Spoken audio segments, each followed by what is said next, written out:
तुलसी श्रेष्ठ हुनुहुन्छ चितवनको गैँडाकोटबाट चाहिँ बेपत्ता हुनुभएको असार 14 गते अनि उहाँको स्कुटी भेटियो देवघाटको पार्किङ स्थलमा। स्कुलले लिन्छ त हैन, त्यो जिम्मेवारी त लिनु पर्यो नि त।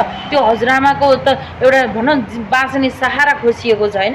त्यो नातिनी चाहिँ भनौँ न त्यो स्कुलको लापरवाहीकै कारणले गर्दा चाहिँ उनको मृत्यु भएको हो। त्यो कारणले गर्दा त्यसको साराका सारा जिम्मेवारी त्यो स्कुलले नै लिनुपर्छ। म चाहिँ त्यो भन्न चाहन्छु। सिने प्रोफाइलको लागि चाहिँ म के भन्न चाहन्छु भने हैन, सिने प्रोफाइल चाहिँ तपाईहरुलाई चाहिँ हामीले सिनेमा सम्बन्धी चाहिँ खासमा कुराहरू देखाउने, सिनेमा सम्बन्धी गतिविधि देखाउने भन्नका लागि चाहिँ सिने प्रोफाइल बनाएका थियौँ। तर देशमा घटेका घटना हैन, समाजमा घटेका घटना हैन, यस्ता घटनाहरूले चाहिँ भनौँ न सिनेमा भन्दा पनि डरलाग्दा घटना चाहिँ समाजमा घट्न थालेका छन् हैन। अपडेटहरू कति थरी आइरहेछन्। अहिले निर्मला पन्तको कुरा आइरहेछन्। भनौँ न निर्मला पन्तको पनि एउटा खेम भण्डारी भन्ने पत्रकार पक्राउ परेको छ हैन। अब के हुन्छ त्यसको केसको आज यतिका वर्ष भइसक्यो थाहा छैन। निर्मला पन्तको चाहिँ भनौँ न जस्टिस फर निर्मला भनेर सबैजनाले आवाज उठाएको आज हैन यतिका वर्ष भइसक्यो हैन। के हुन्छ त्यो पनि थाहा छैन। अर्को कुरा चाहिँ भनौँ न चितवनबाट एकदमै दुःखद खबर आएको छ।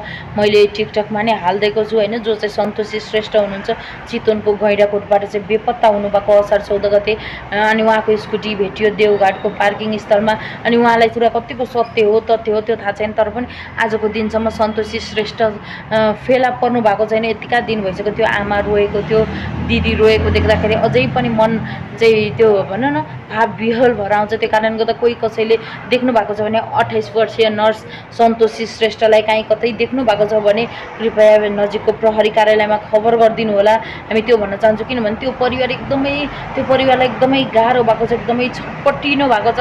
त्यो आफ्नो छोरी हैन 28 वर्षीय त्यत्रो पढे लेखेर नर्स भएको छोरी हैन, जो चाहिँ भनौँ न उहाँहरूको घर खासमा तनहुँ हो। उहाँ चाहिँ सन्तोषी श्रेष्ठ चाहिँ भरतपुरको हस्पिटलमा काम गर्ने क्रममा चाहिँ भनौँ उहाँ चाहिँ गैँडाकोटमा चाहिँ कोठा भाडा लिएर बस्नु भएको अनि असार 14 गते बेलुका 8 बजेबाट चाहिँ सम्पर्कविहीन भएको मान्छे आजसम्म पनि फेला परेको छैन भने यो कस्तो भनौँ न कहाँ चाहिँ हराउनु भयो, कहाँ जानुभयो होला। यतिका भनौँ न मिडियाहरूतिरबाट चौतर्फीबाट आइरहेको छ हैन।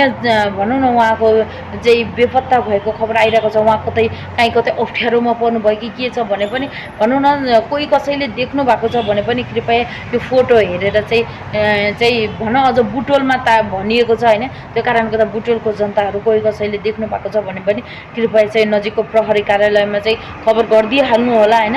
त्यहाँ परिवारको कस्तो हालत भएको छ, त्यो आमा रोएको, त्यो दिदी रोएको, त्यो सम्पूर्णले देख्नु भएको छ हैन। कस्तो हुन्छ एउटा आफ्नो घरको परिवार मिसिङ हुँदाखेरि भन्ने पीडा, त्यो भनेको पीडा छुट्टै नै छ। त्यो कारणले गर्दाखेरि कसैले देख्नु भएको छ भने कृपया चाहिँ खबर गरिदिनु होला, भनिदिनु होला। त्यो परिवारलाई ठुलो त्यो भनौँ न ठुलो राहत हुनेछ त्यो पनि भन्न चाहन्छु। र प्रोफाइल टिभी सिने प्रोफाइलले चाहिँ हेरिदिनु होला, माया गरिदिनु होला भन्न चाहन्छु। हस्त धन्यवाद, नमस्कार।